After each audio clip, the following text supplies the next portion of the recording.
Everyone welcome to my channel. তো আজকে আমি শেয়ার করব আমার weekly skin care, hair care and after shower skin care, hair care routine.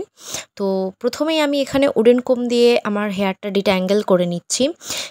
R wooden কোম আমাদের হেয়ারের জন্য খুবই ভালো, কিন্তু গাইজ মাঝে মধ্যেই আমি এই উডেন কোম খুঁজে পাই না, আমি কোথায় হারিয়ে ফেলি। তো সাডেন খুঁজে পাই, তখন আমি হেয়ারে অ্যাপ্লাই করি, কিন্তু আজকে খুঁজে পেয়েছি, তো তোমাদের সাথে সেই জন্যই বললাম তোমরা পারলে উডেন কোম দিয়েই চুলটা রিট্যাঙ্গেল করবে। তো তারপর আমি আমার এখানে হেয়ার অয়েলিং করছি।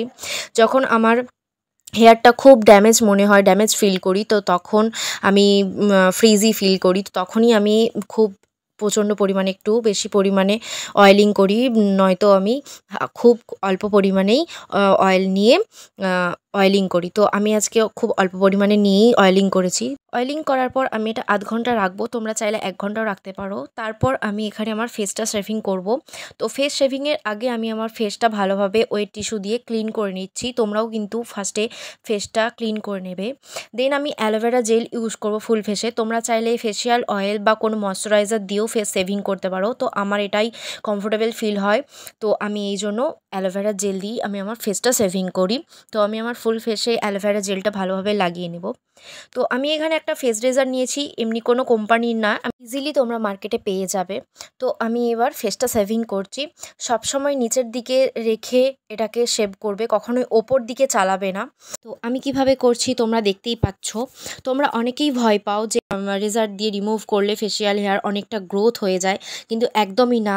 আমি উইকে একবারই ফেসিয়াল হেয়ার রিমুভ করি। তো দেখতেই পেলে হাতে আমার কতটা হেয়ার বেরিয়েছে, তো তোমাদেরকে দেখিয়েই দিলাম। দেন আমি একটা ওয়েট টিস্যু দিয়ে আবার মুখটাকে ভালোভাবে ক্লিন করে নিচ্ছি শেভিং করার পর। তো তোমরাও শেভিং করার পর এবং শেভিং করার আগে কিন্তু ওয়েট টিস্যু দিয়ে মুখটা ক্লিন করে নেবে। তো তারপরে আমি এখানে হেয়ার ওয়াশ করব। তো হেয়ার ওয়াশ করার জন্য আমি উইজ কেয়ারের এখানে শ্যাম্পু নিয়েছি। তো এই শ্যাম্পুটা আমি রিসেন্টলি ইউজ করছি, মাত্র 1 সপ্তাহের মতন, কিন্তু খুব ভালো গাইজ, তোমরাও ইউজ করতে পারো। আমার অনেকটা হেয়ার ফল অনেকটা কমেছে। তো তোমরাও কিন্তু এই শ্যাম্পুটা ইউজ করে দেখতে পারো, অনেকটা কিন্তু উপকার পাবে। তো আমি এখানে ভালোভাবে হেয়ারটা ওয়াশ করে নিচ্ছি। আমি ফার্স্ট রাউন্ড হেয়ার ওয়াশ করছি। তো তারপরেও যদি মনে হয় যে আমার হেয়ারটা একটু অয়েলি চিপচিপে লাগছে, তখন আমি সেকেন্ড রাউন্ড হেয়ার ওয়াশ করি। কিন্তু থার্ড রাউন্ড আমি আর হেয়ার ওয়াশ কিন্তু করি না। তার জন্য আমি আবার 3-4 দিন পর আবার হেয়ার ওয়াশ করি। তো আমার হেয়ার ওয়াশ করার পর আমি এখানে একটা মাস্ক লাগাচ্ছি। তো আমি আজকে কন্ডিশনার লাগাচ্ছি না, তার জন্য আমি এখানে একটা মাস্ক লাগাচ্ছি। এটা স্ট্রিক্সের একটা মাস্ক, খুবই ভালো। যাদের চুলটা খুব ড্যামেজ ফ্রিজি হয়ে গেছে তারা কিন্তু ইউজ করতে পারো, দেখবে খুব ভালো একটা রেজাল্ট পাবে। তো এটা আমার লাগানো হয়ে গেছে, তো আমি এটা 15 থেকে 20 মিনিট রেখে দেব। তো তারপরে আমি এখানে একটু আমার বডিটা শেভিং করে নেব।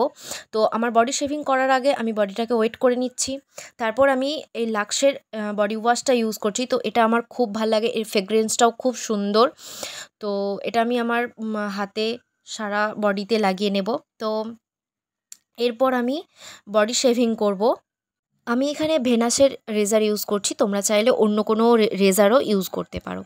আমি যখন উইকলিতে মানে বডি শেভিং করি তখন আমি রেজারটাই ইউজ করি, বাট আমি যখন মান্থলি বডি শেভিং করি তখন আমি কিন্তু ওয়্যাক্স করি। তো তোমরা যদি দেখতে চাও ওয়্যাক্স কী করে করতে হয় বাড়িতে বসে, তো আমি সেটারও ভিডিও দিয়ে দেবো, বাট তোমরা কিন্তু কমেন্ট করে জানাও তোমরা দেখতে চাও কি না। তো তারপর আমি শেভিং করার পর আমি এখানে বডিটা একটু স্ক্রাব করে নেব। তো আমি এখানে হেমকফিনের বডি স্ক্রাব ইউজ করছি।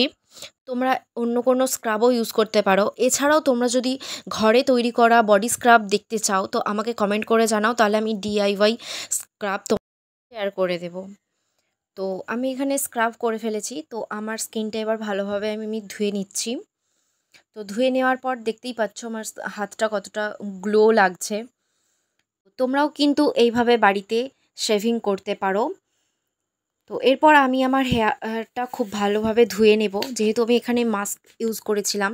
তো মাস্ক বা কন্ডিশনার কোনো কিছু লাগানোর পর হেয়ার খুব ভালোভাবে একদম ধুয়ে নিতে হবে, একদম খুব ভালোভাবে যাতে রিমুভ হয়ে যায়। তো আমার এবার হচ্ছে আফটার শাওয়ার রুটিনটা তোমাদেরকে শেয়ার করছি। তো আমি কিভাবে স্কিন কেয়ার করি। তো প্রথমে আমি একটা টোনার লাগিয়ে নিচ্ছি, এরপর আমি এই ময়শ্চারাইজার লাগাচ্ছি। তো এখানে আমি ডট অ্যান্ড কির ময়শ্চারাইজারটা ইউজ করছি, এটা খুব ভালো, তোমরা ইউজ করতে পারো। তো আমি এখানে আমার ফুল ফেসে ভালোভাবে লাগিয়ে নিচ্ছি। আর একটা কথা, তোমরা কিন্তু বডি শেভিংয়ের পর তোমরা কিন্তু একটা বডি লোশন ইউজ করবে। এরপর আমি আমার সানস্ক্রিন লাগিয়ে নিচ্ছি। তো আমার এটা most favourite sunscreen dot and key. তো সানস্ক্রিন লাগিয়ে নিচ্ছি। তো তোমরাও কিন্তু সানস্ক্রিন একদম স্কিপ করবে না, কারণ এখন প্রচণ্ড গরম পড়ে গিয়েছে। বাড়িতে থাকলেও তোমরা কিন্তু সানস্ক্রিন ইউজ করবে। তারপর একদম মোস্ট ফেভারিট বলতে পারো আমার পারফিউম। তো স্নানের পর আমি পারফিউম লাগাতে খুব ভালোবাসি। তো লাগিয়ে নিচ্ছি, এর ফ্রেগরেন্সটাও খুব ভালো। তো এই হলো আমার আজকের skin care hair care video. উইকলিতে আমি কিভাবে নিজেকে প্যাম্পারিং করি, একটু তো সময় বের করাই যায় নিজের জন্য, তাই তো? তো চলো আজকের মতো টাটা।